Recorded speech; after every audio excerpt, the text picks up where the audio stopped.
Hello peoples, it is I Pokashi Manire aka Happy Fit.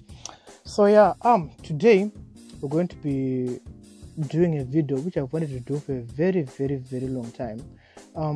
But then okay, alright, yeah. So to those who care, for the past month and a half, I think I haven't been posting on YouTube lately because I felt like I was caring too much about the numbers. But the thing is, when I started doing this video, doing these videos, it was just fun for me. I was actually enjoying it. But then I think towards December, I was not doing it for the views. Like I could constantly check how many views I have, how many likes, of which it wasn't like really healthy for me. Like for my mental state, it wasn't really healthy because I really wanted to do these videos mainly because I enjoyed them, not because of the views and whatnot. So I then abstained from YouTube for some time, and also because I didn't have any content. But then that's beside the point. But yeah, right now I'm actually feeling better. Yeah, I've been reading some books, not books on YouTube, like generally like some books. So yeah, or a book. Let me be specific. Yeah, this is the book called Relationship Goals by Michael Todd. So yeah, it's a great book. So yeah, I feel like I'm now in a better place, and I'm actually making this video because I want to, and I'm really enjoying it. So yeah, you know, like wait, before I go any further, I just want to show you guys something. You know, like I'm using my sister's item. Like it's called a ring color, a coloring or something. Yeah. Oh, by the way, yeah. I have a sister who has a YouTube channel. I'm going to leave a description. Am I going to leave the description? Am I going to leave the link in the description? What done with zero now? I'll think about it. But anyway, she has a YouTube channel whereby she reviews books by different authors, African authors, that is. So yeah, you can check it out. It's called Basic Girl Reads. Exactly, Basic Girl Reads. So yeah, like this is an instrument which she uses when making her videos. Like it's called a ring coloring. Yeah, it's mainly used for lighting, and I just want to show you how cool it is. Check this out. So yeah, what? Yeah, the blue one is cool. Yeah, I think this is the original. Yeah, like it just fascinated me. Anyways, yeah, let's do what we're here for. So yeah, so if you're watching this video mainly and hopefully you've just finished your A levels and you're looking forward or thinking of applying to the UK, so I'm just here to like give you some of the tips or steps rather that you can take throughout the whole process, and also the information that you may need to know. Because as for me, when I did my process and whatnot, I was doing it firsthand, you get. So of which it was like really crippling for me. It was like highly stressful. So yeah, I just don't want that for another person because yeah, I just didn't know what to do. I was just doing it as I go. So yeah, I'm just trying to give you some information that you may use.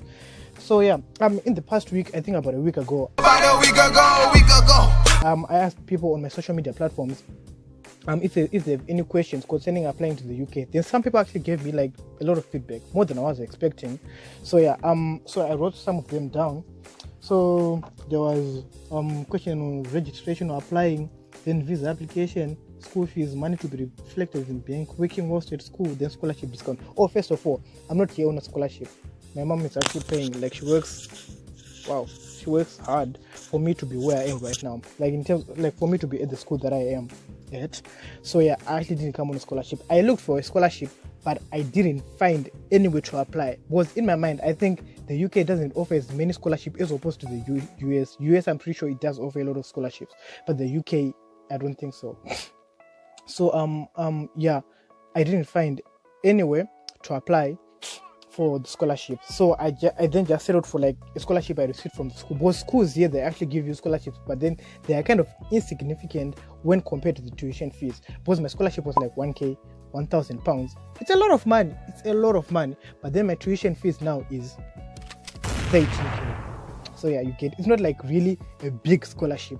And then I also got a discount rather of 1,000 pounds because I paid early. Like it's called the early bird discount. Like I think I paid before May started. I paid in March, April, May. Yeah, before May started. So yeah, I'm just going to try to make this video as quick as possible because personally, as for me, I don't really like long videos. I like videos which are short. So yeah, I'm pretty sure like some of some people can relate on that issue. So anyways, okay, let me just explain on the registration process on my part, like what happened to me. So firstly, I applied through UCAS. UCAS is an independent organization which can link you with the school. So what happens with UCAS is that you apply, you apply, like you put in your personal information, then they give you an essay that you write, then you also post the essay in their website, then they send that application to 5 different schools of your choice. So as for me, I then chose 5 schools. There was University of Derby, yeah, that's the one that I remember. So yeah, that application will then be sent to those 5 different schools. So yeah, so in terms of this, of what's good, of how to access UCAS and whatnot, so yeah, here is a video which is going to explain it for you. So here's what you do when you're applying through UCAS. Okay, you know what, let me go back. I searched something before. Okay, so you just search like UCAS, then you go where it says apply through UCAS. Then it now depends on the level you are in, be it undergraduate or postgraduate. So if you're an undergraduate, you then go here, undergraduate. Then you go where it says 2021 entry, apply, pam.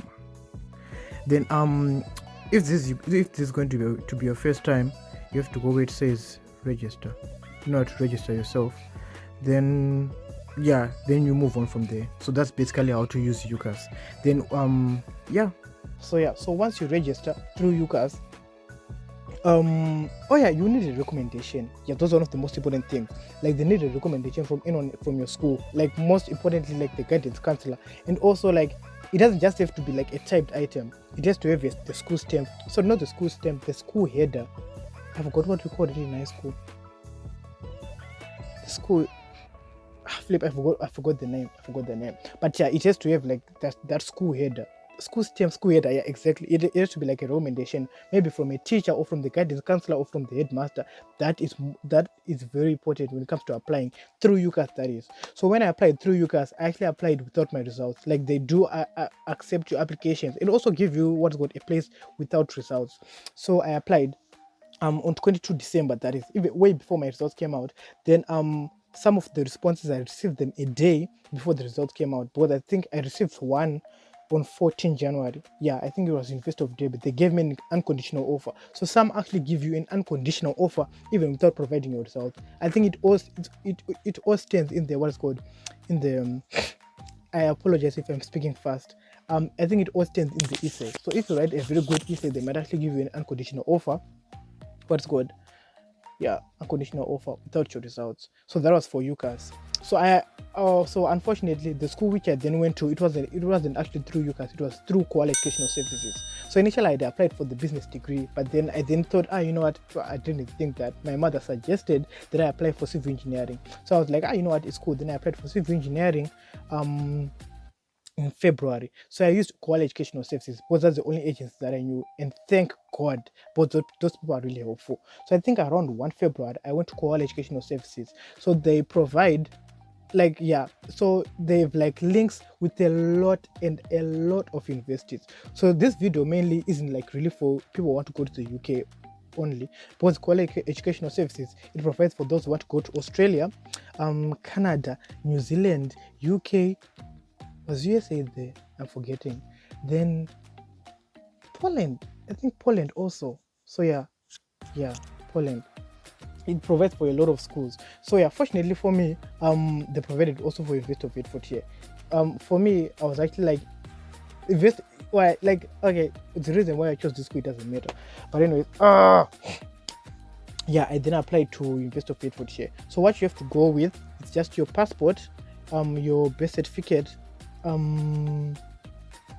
there's a third one, and your results. Exactly. So that was February. So some of my results that come, not some, or all of my results that come out.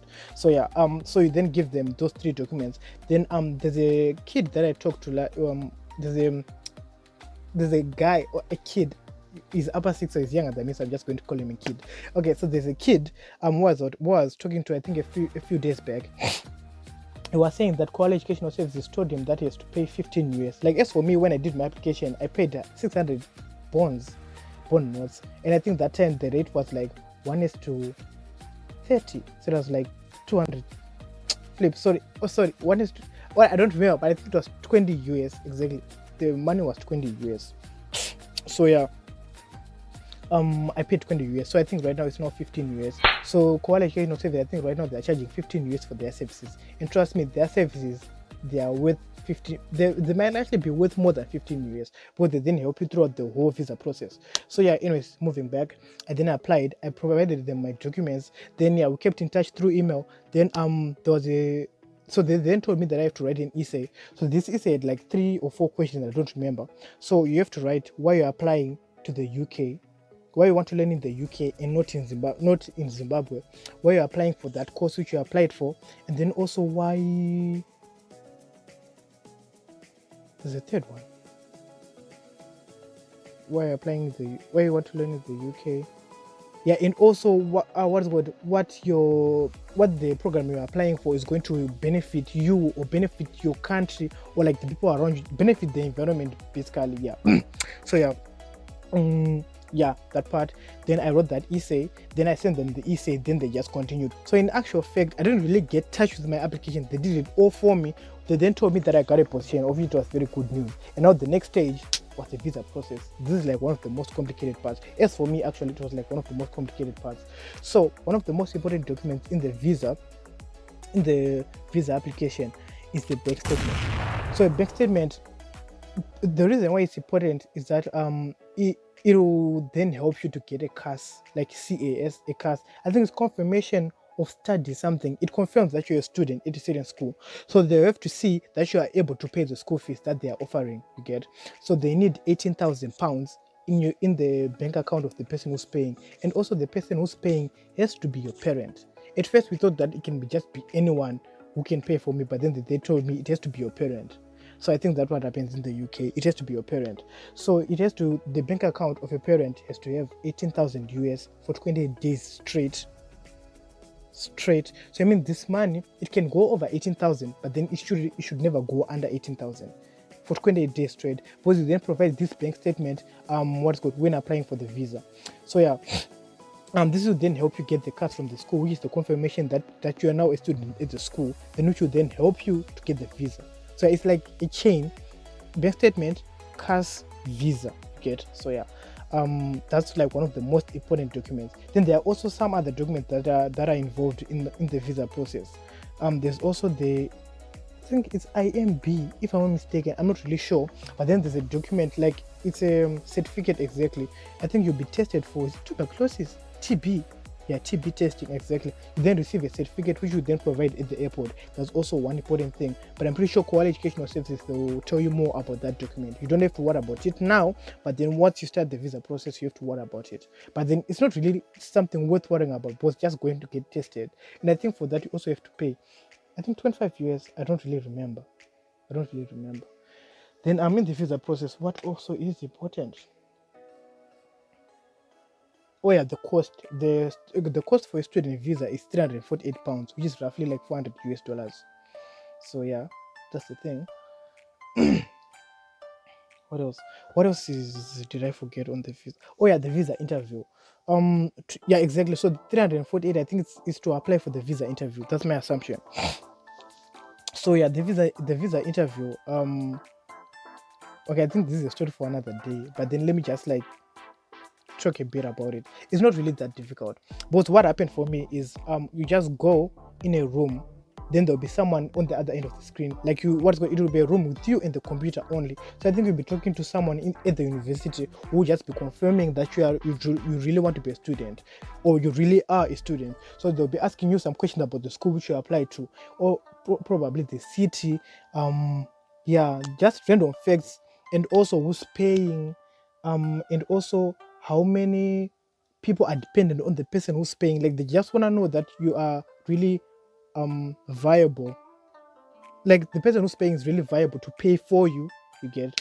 So yeah, it's not really that difficult. And if you have any questions concerning the visa interview when you get there, you can just contact me anytime: Instagram, Twitter, Facebook. Yeah, any day, anytime. But I think I still have some documents which have some do's and don'ts with the visa interview. So yeah. What else about the visa process? This video is becoming too long. Look, okay. So yeah, I think that's about it about the visa process. Yeah, please, if I forget something or if you have a specific question, you can just comment down below. Then I'll reply personal. I'll reply what is called down the comment section. So if you have any questions, feel free to ask. Okay, yeah, money. So I talked about the registration, applying, visa application, school fees, money to be reflected in bank. Yeah, some people are also asking about working whilst at school. So my visa allows me to work for 20 hours. It allows me to work for a maximum of 20 hours during the term. So I'll be able to work probably at McDonald's or something, like any work that I'm able to get. I'll be working for a maximum of 20 hours. I think those 20 hours will be distributed according to my school timetable. But I think you actually show them your timetable, then they'll say, okay, here you are free, so I think you can work that time. They will never clash with your lessons, so that's a good part. And also, some people are asking how much you may receive. I think the minimum wage for the UK is about £8 per hour. So yeah, I think the minimum you can get is about £8 per hour. So meaning if you're a work machine and if you work like 20 hours a week, you get like what, £160 per week. So yeah, so it's quite cool. But yeah, in the UK you work. In the UK you work. Then what else? Oh yeah, in terms of things which are on my list, I think that's all. Let me think, is there anything that I forgot?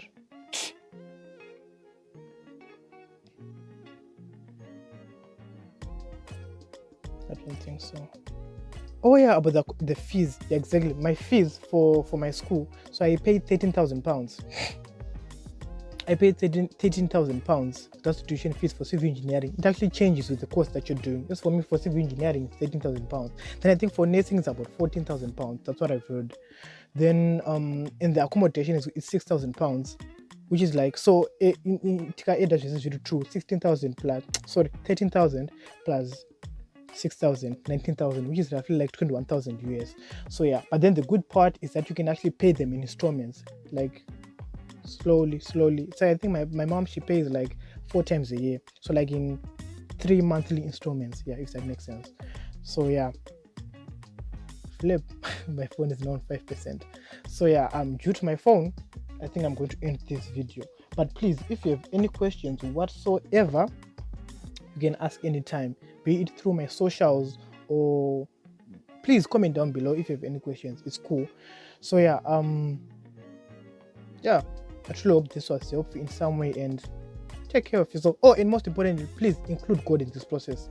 Include God. Because there are some things which happen during my process that I can't even explain humanly, if that makes sense. But yeah, include God in everything that you do when it comes to the visa process, because it's highly stressful. There were actually some times that I actually literally given up, saying, you know what, I'll just learn in Zimbabwe. But then, yeah, by the grace of God, everything just worked out. But there were actually some instances whereby we're saying, you know what, this is not going to work. Then suddenly, the day after that, something good happened. So yeah, always include God in this process.